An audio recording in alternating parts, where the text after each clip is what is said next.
Ladies and gentlemen, good evening and welcome. I'm Nick Butler, visiting professor at the Policy Institute. It's my pleasure to both to welcome you and to welcome our speaker this evening, Dominique Moisi. This is the fourth in his series of lectures. The next one is on May 27th. You're all very welcome. He is our visiting professor here from Paris, from Sciences Po, and his talk tonight will run for about 45 minutes, and then we'll have time for some questions. We have to finish just after 7:30, so I hope people will ask their questions briefly and to the point. He's going to talk tonight on the world in 2015. What went wrong with the emerging world? Dominique, very welcome. Thank you. A bit depressing, all this theory, what went wrong. And it was clear when we discussed the Middle East. It was relatively clear when we discussed Europe. Now, emerging world, we have a problem of definition. What is the emerging world? Are we talking about the BRICS? Brazil, Russia, India, China, to which was added for the sake of integrating Africa, South Africa? Or are we going already beyond the BRICS and integrating the new emerging powers? And clearly, for a decade, there was the feeling that emerging economies were saving the world, that the West, because of its infectious greed, because of its total imprudence, because of its lack of will, whatever, had lost its moral and intellectual compass, and that happily we were saved from our sins by new countries emerging. Their hope was transcending our fear. We have to go back to that moment, because in a way this is no longer the case. Already 2 years ago, there was an article in the Foreign Affairs entitled "The Demise of the Rest," which was traditionally arrogant in its definition. Not only they were on demise, but it was called the rest. And a lot of analysts have been saying lately, well, remember, at the peak of the Cold War, we spoke of the competitive decadence between the Western and the Eastern Bloc.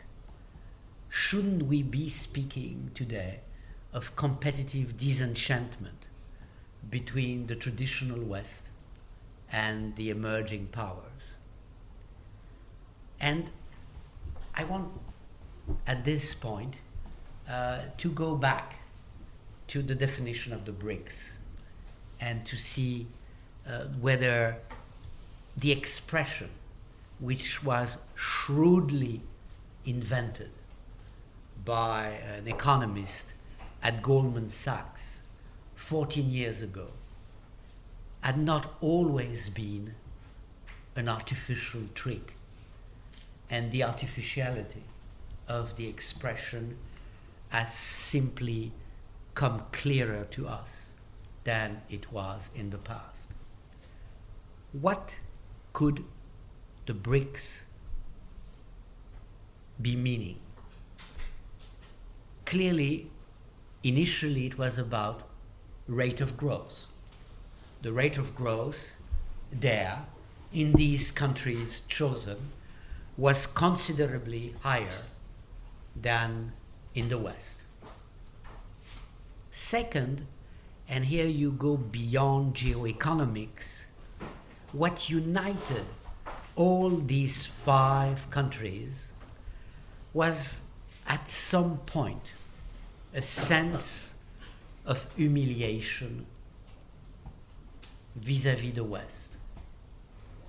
These 5 countries constituting the BRICS club had all suffered, had all been humiliated by the West at one point or another. But if you start humiliation, which is much more qualitative than quantitative, you introduce an element of artificiality. Because how can you compare the humiliation of South Africa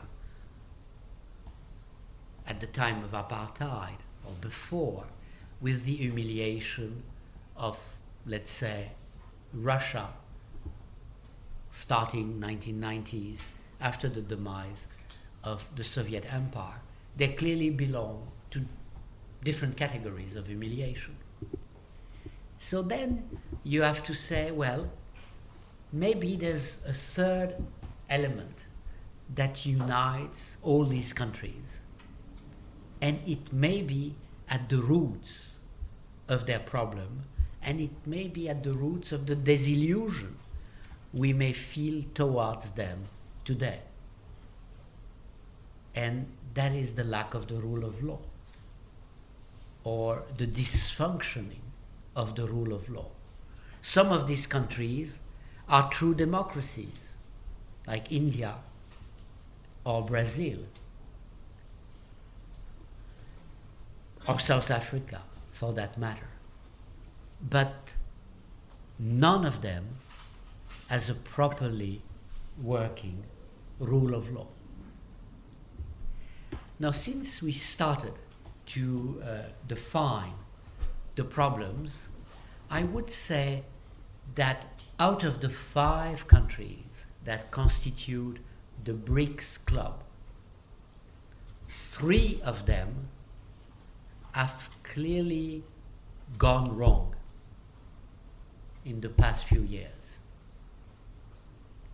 whereas 2 of them, I would say the judgment of history will have to wait, because we don't know what's going to happen, and it's too uncertain now. The 3 countries that have gone wrong in the past few years are clearly South Africa, Brazil, and Russia. Remember South Africa, the Rainbow Society, the dream of Mandela. The problem can be explained very simply.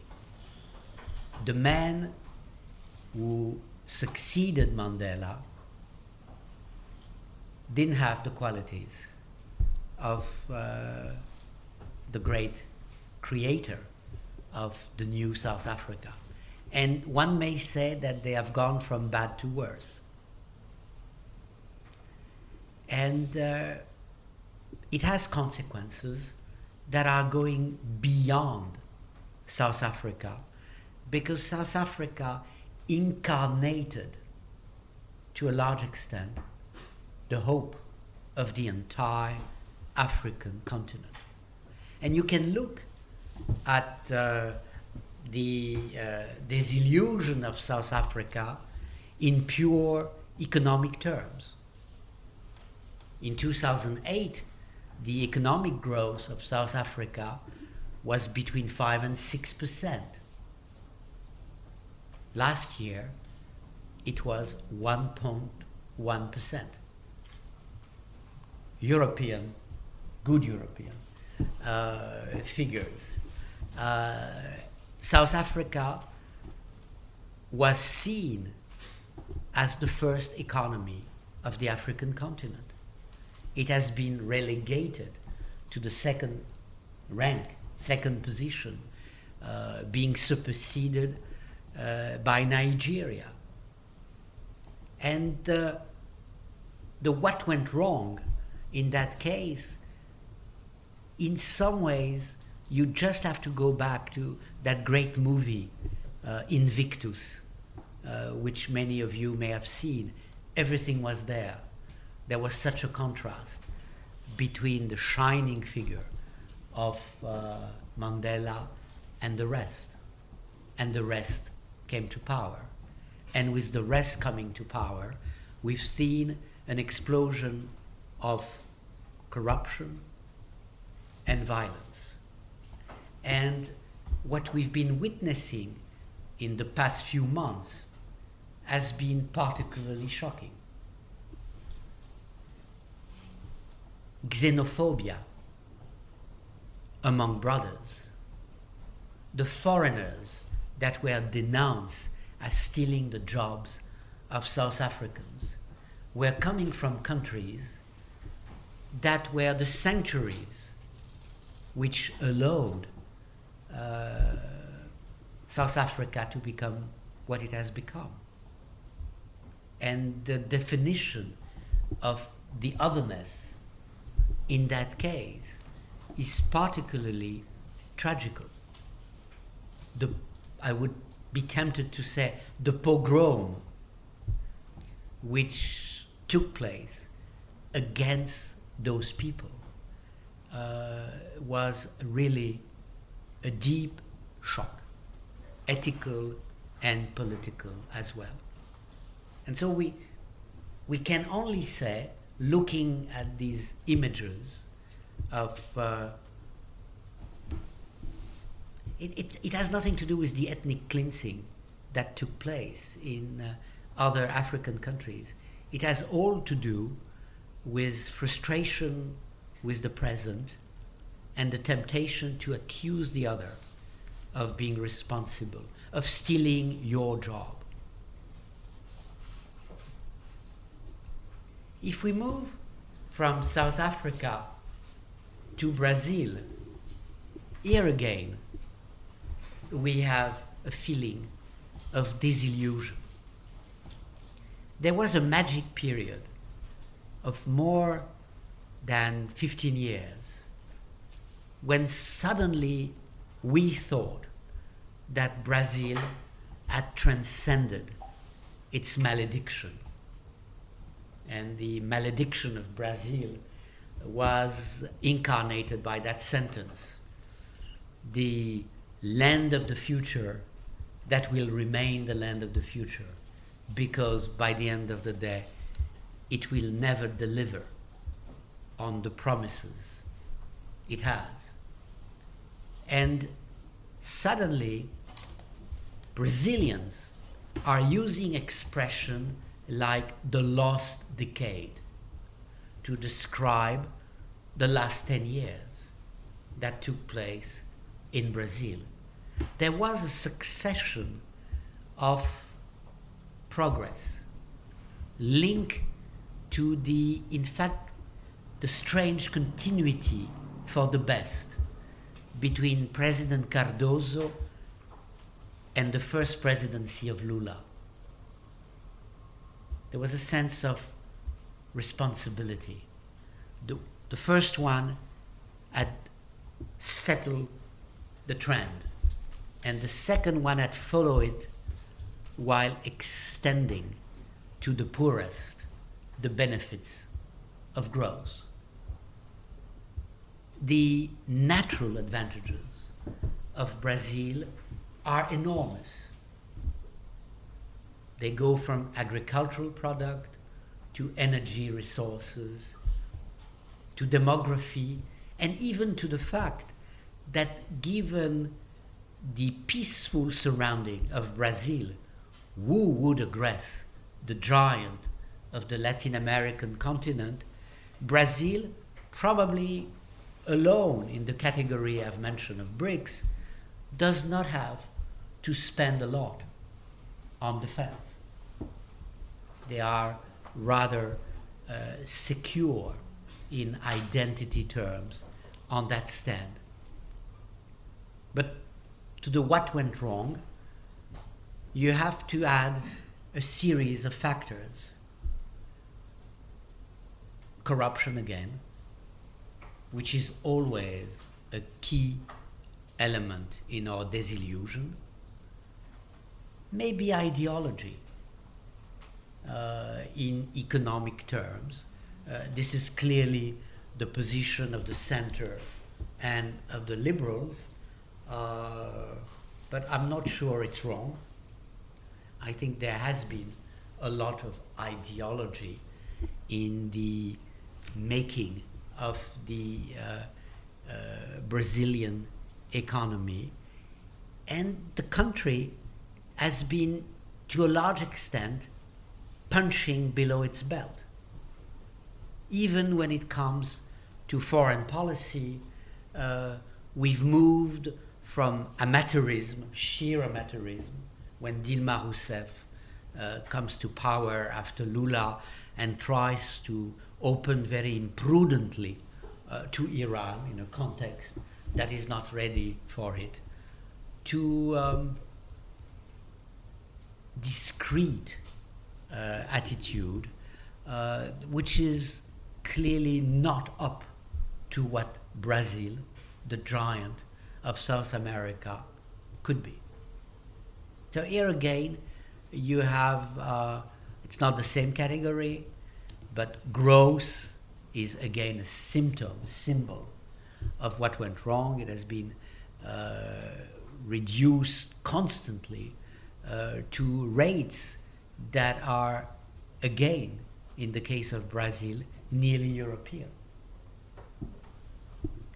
Now we move to the third country, which is, to my mind, but it's a topic hotly debated, the biggest disillusion of all, and that is Russia.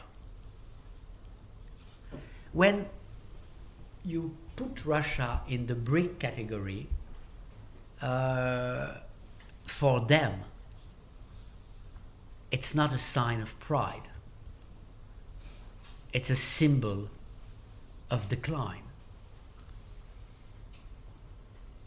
Between 1945 and 1991, the Soviet Union was among the two big superpowers. And suddenly you tell them, you are among the 5 emerging countries. Good, you're doing well. It's totally humiliating for them. It's deeply unacceptable.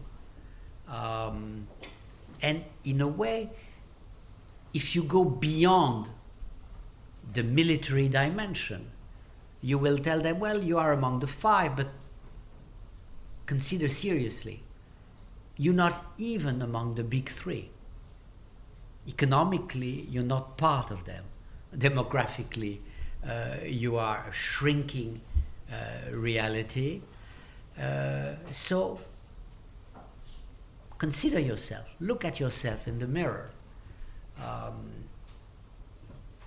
Life expectancy. You are the white Africa. And in fact, you are even worse than many African countries. The life expectancy for male in Russia is still around 65. At a time when life expectancy in China has increased by 35 years between 1960 and 2010. And here we can compare. In the same period of time, the life expectancy of the average Russian man has stagnated, if not fallen, after the collapse of the Soviet Union.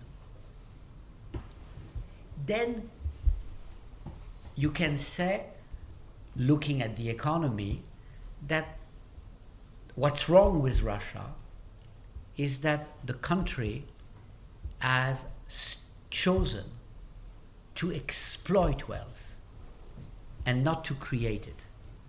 They did not diversify. And the cost of it, we saw it very recently, the fall in the price of energy has exposed the vulnerability of Russia. And then, again, I think the key element is that Russia has completely focused on the greatness of the nation at the expense of the future of their citizens. For the moment, in terms of popular terms, it works. The combination of nationalism, revisionism, use of humiliation by Putin has made of him an extremely popular figure among Russian citizens. But I think, though this is true, it should not hide the vulnerability of Russia.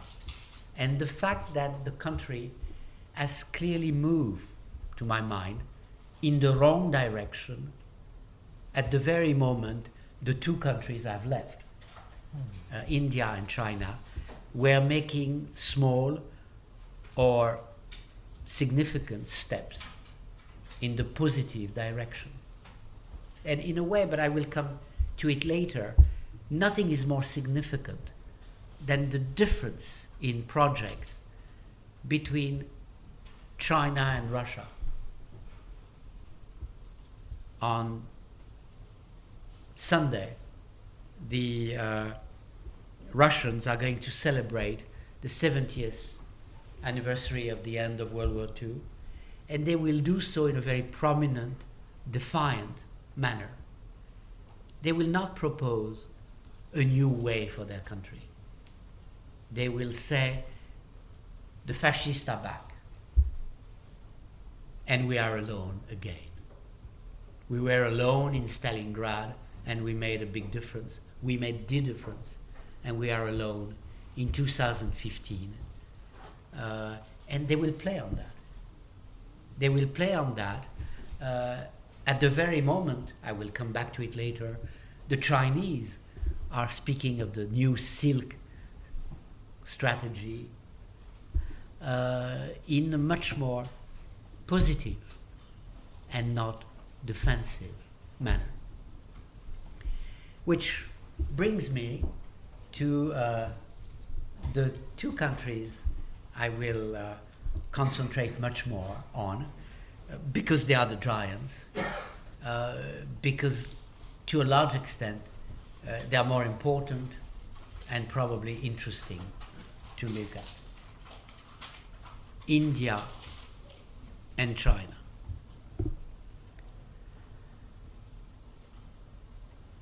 People are looking at those two countries today in saying, well, look, they are led at the same time by strong leaders. Modi and Xi Jinping are of the same breed, the same quality.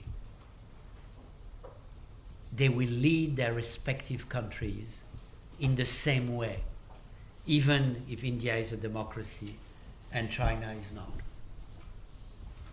I would say I would be much more prudent. I would say only history will tell if Xi Jinping and Modi are cards for success or reasons for disappointment later on or very soon. But the comparison between the two countries has to be at the same time encouraged and looked at prudently.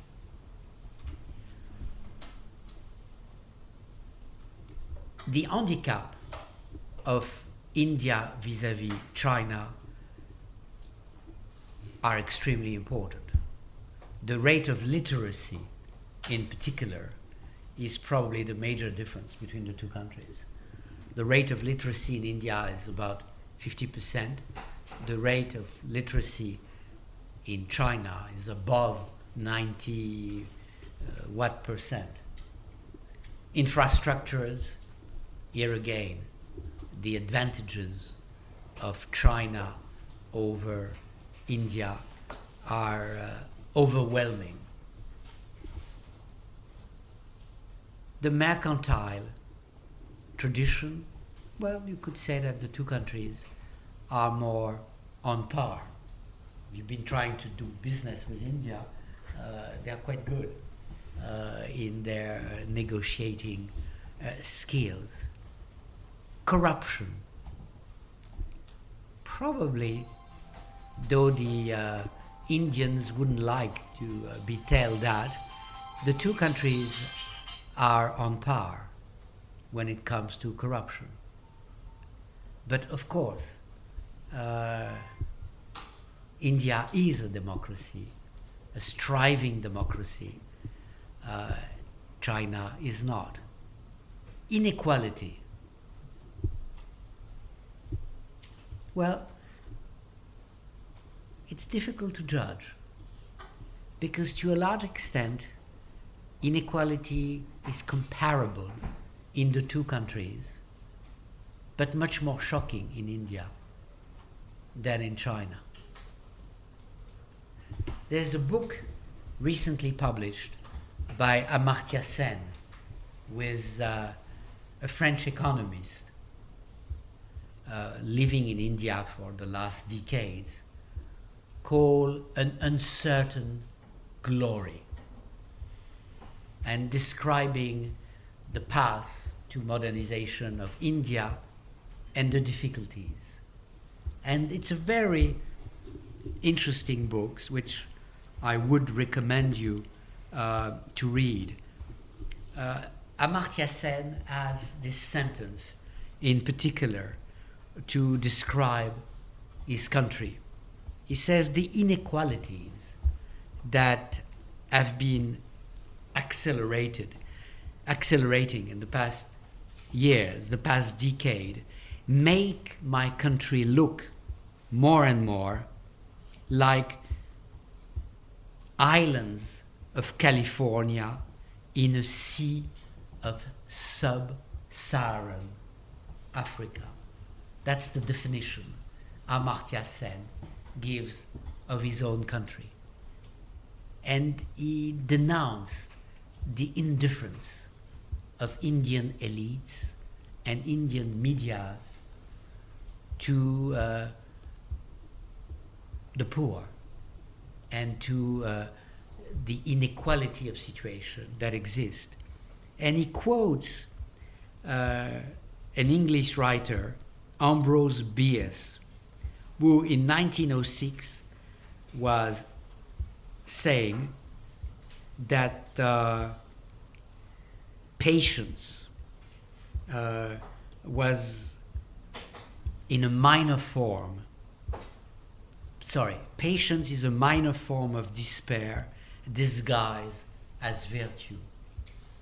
And Amartya Sen says, we've been patient with the poor. This is now hurting our country to a level what is at stake is the future of the country at large. And I attended debates in Delhi between people understanding the accusation of Amartya Sen and those defending the government. And those defending the government were saying simply, growth will take care of the poor. And Amartya Sen would say, no, we have the proof of it. And in fact, there is a growing cynicism towards politics that makes the Indian democracy much more fragile than we think it would be. And so, in a way, today we are confronted with a new prime minister, which is clearly charismatic. Will it make a difference Will it make a difference inside India? Will it make a difference for the approach of India to the world? A few years ago, when Mohammed Singh, Prime Minister Singh was in power in India, I had a meeting with his national security advisor, Mr. Menon.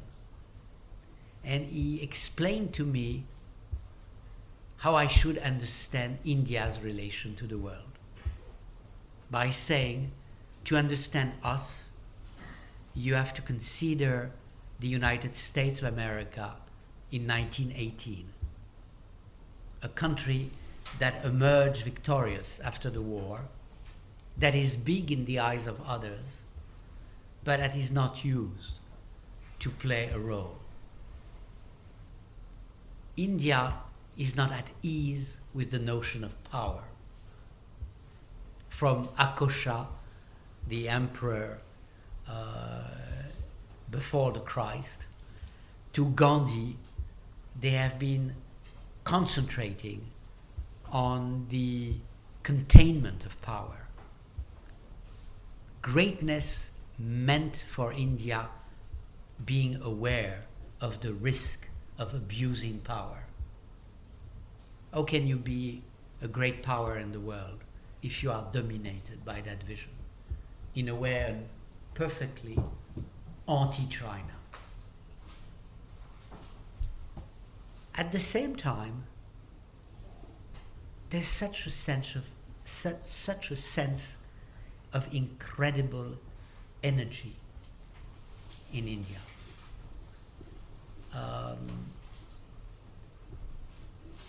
Can the country finally work to transcend its weaknesses, which for some of them are so utterly shocking, like the acceptance of violence against women as something that has to be taken for granted? I don't know. I think Modi will play an important role. By the end of the day, a dysfunctioning democracy may nevertheless be more stable than an autocratic regime that no longer seems to work in the terms it has chosen in front of its citizens. Which brings me, of course, to China.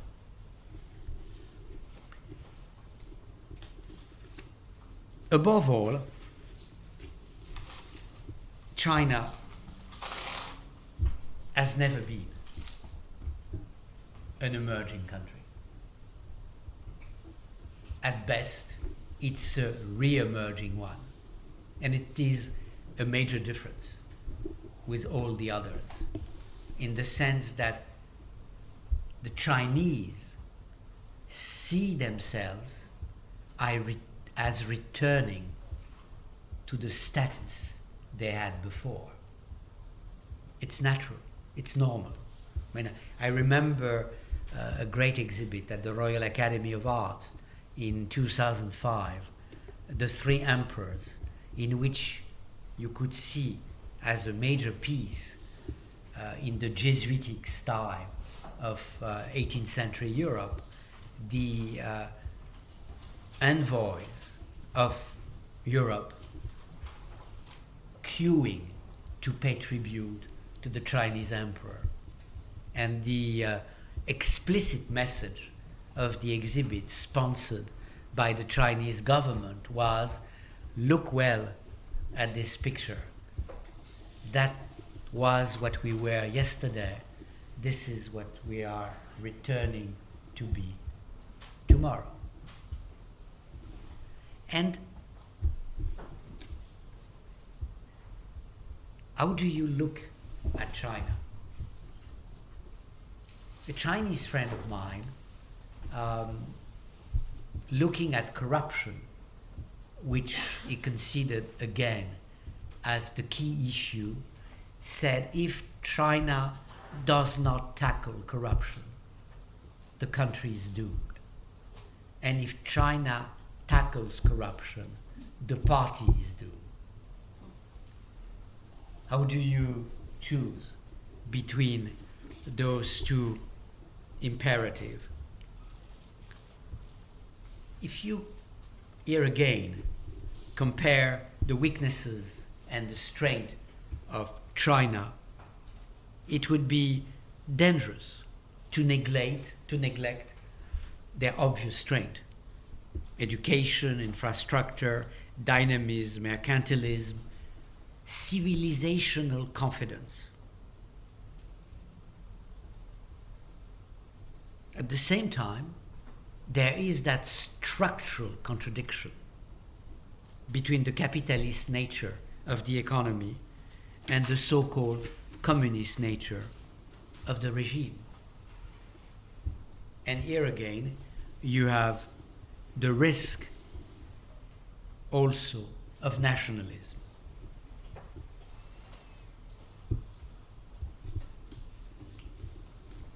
At the same time, I would say that the Chinese have a project which no other member of the BRICS has, which they formulate with a long-term strategy, which is very Chinese in cultural terms, but very appropriate to the time. It's the so-called One Belt, One Road plan that incorporates the maritime Silk Road project. And in a way, in order to understand the respect China now attracts, you have simply to look at the success of the Asian Infrastructure and Investment Bank, AIIB, which has already 57 members. At the same time, this maritime silk strategy, with the IENB bank supporting it, will only work if China succeeds in reforming itself and in containing its nationalism. These are the two key impediments.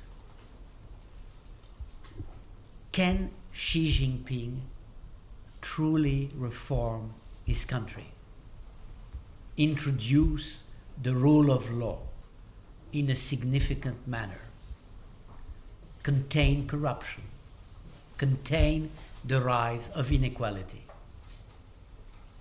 And in order to balance the slow reduction of growth, will Xi Jinping be tempted to use the nationalist card in a manner similar to Putin's Russia? If he were to do so, he would undermine the strength of the vision he has. To a large extent, when we speak of the emerging countries, we are speaking about the future of China, even though it's not an emerging country. China is the only rival to the United States. And the only key question is to know whether China will be the number one country in Asia, balancing the United States as a regional actor, or will be able and willing to compete in the world as the country destined to be on par with the United States. The Americans are willing to grant them a number one status at a regional level. They are not ready to accept China as a rival on the world scene. And this is the key issue in global geopolitical terms. And in fact, we don't know in which direction the world is going to be. The key weakness of China is domestic, and it's the contradiction within its system. If China can transcend that contradiction, if China can transcend a fear of inner explosion, which make them look at evolution with probably unnecessary opposition, everything's possible. If not, I don't know. In conclusion, because I realize I have been speaking for too long, by the end of the day, the question what went wrong with the BRICS forces us to reconsider our own evolution as Westerners, as Americans and Europeans. Maybe when we look at them in retrospect, we should say that the news of our death or demise has been announced in a premature manner. Maybe they are not as well as we thought they would be. Was a source of disillusion in economic terms. It can be a source of ambition in political terms. And I stop here because I spoke more than the time you've allotted me. Exactly to time, Dominique. Dominique, thank you very much. We now have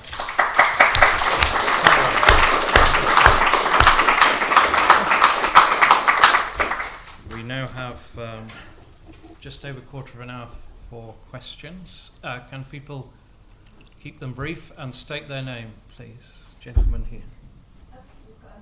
Yeah, the microphone will come to you.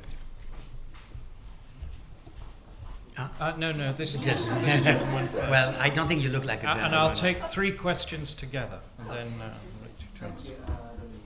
So my question is about China. So you said that China must reform and contain nationalism. And that question is how? And so legitimacy and authenticity of Communist Party may be growth and efficiency. But I think they should manipulate nationalism to raise their status in terms of authenticity. And how do you evaluate China can contain nationalism? Okay, I'll take a couple more. Lady there, and then thanks. Thank you, Dominic. I was wondering, is this the one? I was wondering if you could tell us if we should be afraid of Russia's continuing humiliation and isolation to the rest of the world, be afraid of the consequences of Russia's humiliation. I wanted to ask, Jessie Harrington, I wanted to ask 2 questions. One is, can India achieve its goals and provide jobs without having land reform? And secondly, what does China understand from corruption? Like, how does it define corruption? Okay, that's 3 good questions to start with. Well, there are 2 questions on China. Maybe I answer them together. How can China contain nationalism?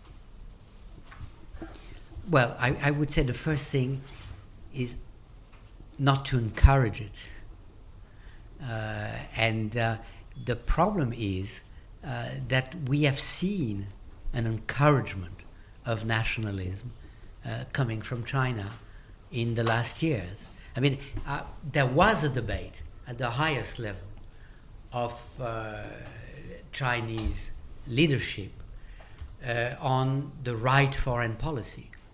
I was fascinated to hear that the Chinese Politburo, whatever that means, asked a study of German foreign policy between 1890 and 1914. And clearly, the scholars, historians came and said, well, there are two models.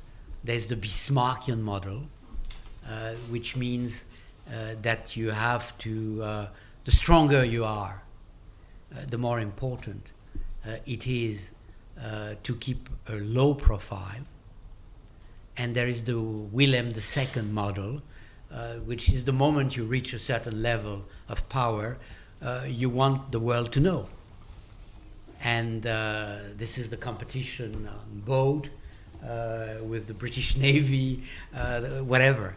And at the time of Deng Xiaoping, it was clear that the Bismarckian model was prevailing in China. Was much less clear after. And we don't know yet what Xi Jinping is going to do. I think the last few months have been relatively reassuring in terms of relations between China and Japan. The number of incidents has decreased. The two countries have adopted some kind of modus vivendi. But is it tactical, or will it go beyond? If you speak to the Vietnamese, if you speak to the Filipinos, if you speak to the Indians, they are not fully reassured by the future of China and the future of China foreign policy. So it's a political choice. China is the giant. And mathematically speaking, the Chinese army is about to become the clear number two, if not at some point in 30 or 40 years, the number one. Is there a project of domination, or is it simply linked to the fact that they give a certain proportion of their budget to defense, and because they have such a huge budget, it means a lot. But if you see the Indians, thanks to their fear of China, they bought a few French warplanes, like the Qataris, thanks to Iran. So the Rafale is greatly benefiting from that. How does China define corruption?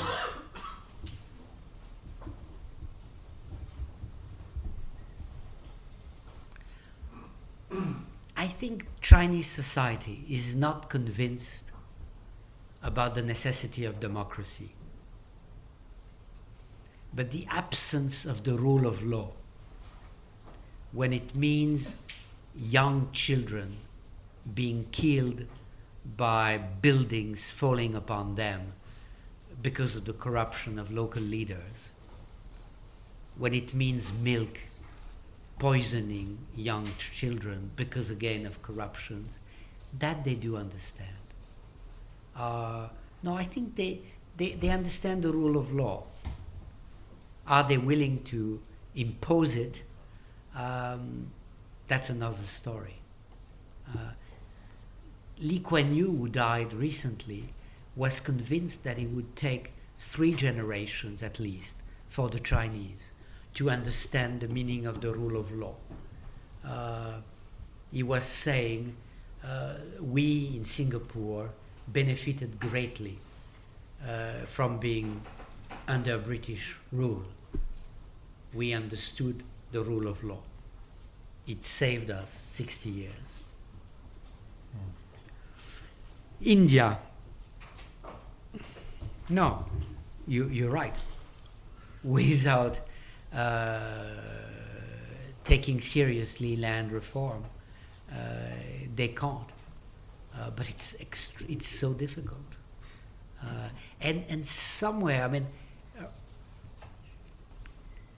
traveling once from Brazil to India, I was struck by the same phenomenon. The poor were transparent in both societies.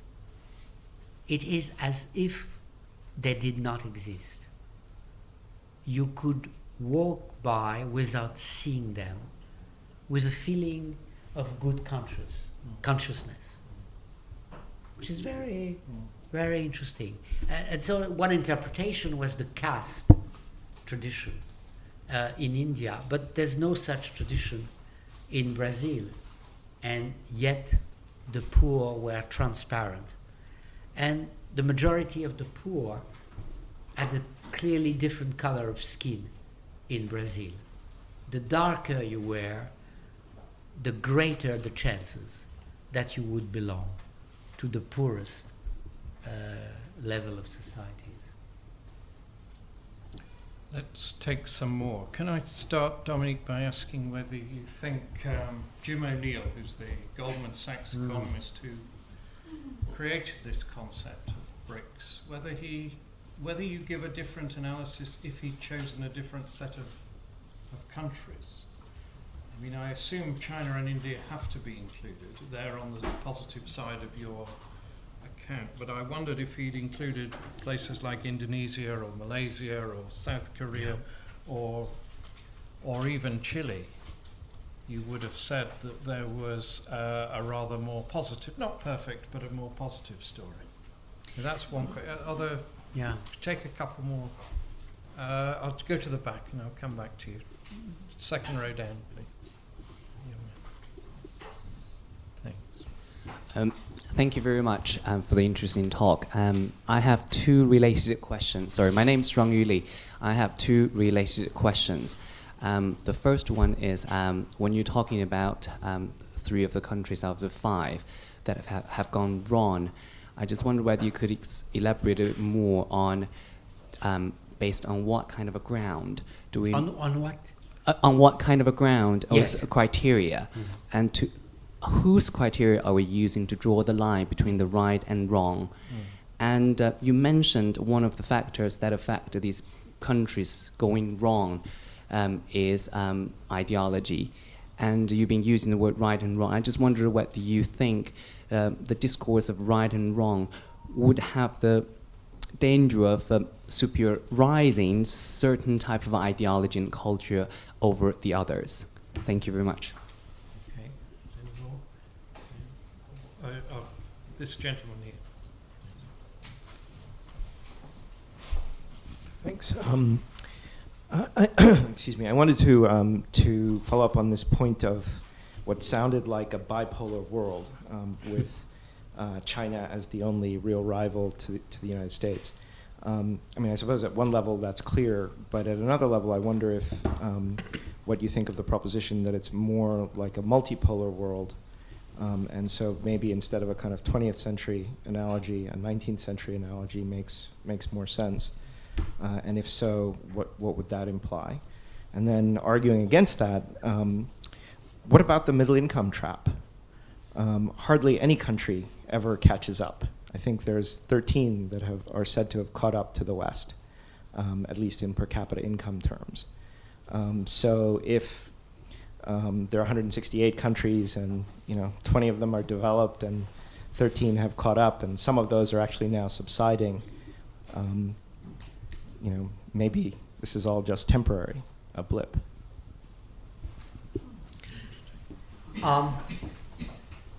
On the first question, Nick, if I had chosen different countries, the case of Indonesia is particularly interesting. Here was the model of a democratic Muslim country, combining Islam with modernity, tolerance, etc. The largest Muslim country in the world. and a new man coming from nowhere being elected president. And suddenly the image turning, at least outside. People saying, well, if the new president has chosen to execute drug dealers, it is because he feels relatively weak at home and he wants to do some kind of populist act. And people are saying, well, maybe Indonesia is not that moderate by the end of the day. Look at education, classical courses, what we call humanities, are being replaced more and more by Islamic teachings. So probably we would have the same doubt.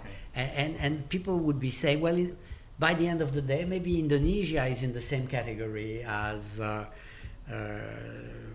Brazil, South Africa, and for the reasons. So probably it's not the choice of countries that would make such a difference. But of course, Jim O'Neill tried to recreate something else. Speaking of the new emerging countries, basically, without being too cynical, he was trying to attract investors into a scheme that would be good for Goldman Sachs. Might be too cynical. Not for London.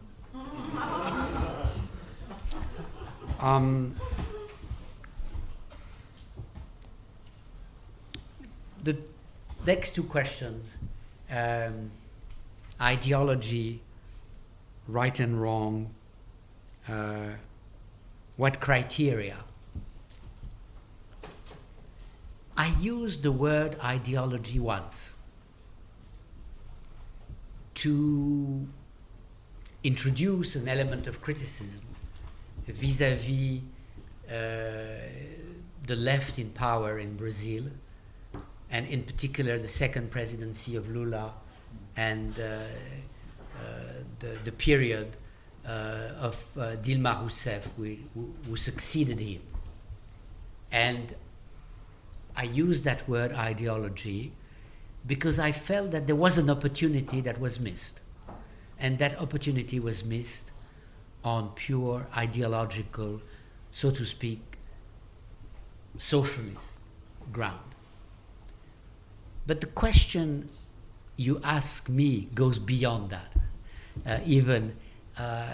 What are the criteria for success and failure? And I think I have one guiding thread, which in a way obsesses me. Because I remember all the debates I went through in the 1990s, democracy, universal values or Western values, was very tough. I remember those debates, in particular in Singapore. But I'm not speaking of democracy. I may believe myself that by the end of the day, democracy is probably more stable as other forms of regime, especially if democracy are doing their best to reform themselves and are not dominated by dysfunctioning, as this is the case in too many democratic countries. But the rule of law as something irreplaceable. The fact that at some point citizens know that the people above them are acting in the name of common goods. If there is a feeling that disparity, inequalities, people are acting for themselves, are wanting power to become rich and to enrich and empower their families, it cannot last forever. This is the message I wanted to instill. It's not right or wrong, it's not left or right, it's not democracy or non-democracy. The absence of the rule of law is not compatible with stability for a long period of time. It simply cannot work in the interdependent, transparent world in which we live. Middle income, and the third and last question. Well, what was very interesting, at some point, if you remember, in the mid-2000, there was an acronym that was constituted called Chindia. And Chindia was meant to describe the existence of a new economic and social reality, combining the middle classes of India and China together. You started with the revenue, middle income of those countries, of these people, and you ended up by saying there's a new country. And this is that new country that is saving the world and saving the growth of the world. It's constituted by 750 million people, i.e., the combined middle class of China and India together. And this is the new country. This is the land of hope.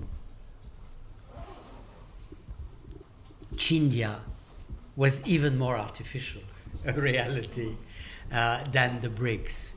But it spoke to the imagination of investors. And that was the purpose of it. It was never real. You just had to go to those two countries to realize they belong to two different, completely different universes. Well, I'm not sure the world is going to be bipolar. What I'm sure of is that if it were to evolve in a bipolar direction, the only candidate is China. And the reason is culture. The Chinese, because they were an empire, and a very powerful empire, up till the very beginning of the 19th century, have power in their blood and in their brain. They understand what it means, and they are quite good at it. Dominique, thank you very much. We must stop there.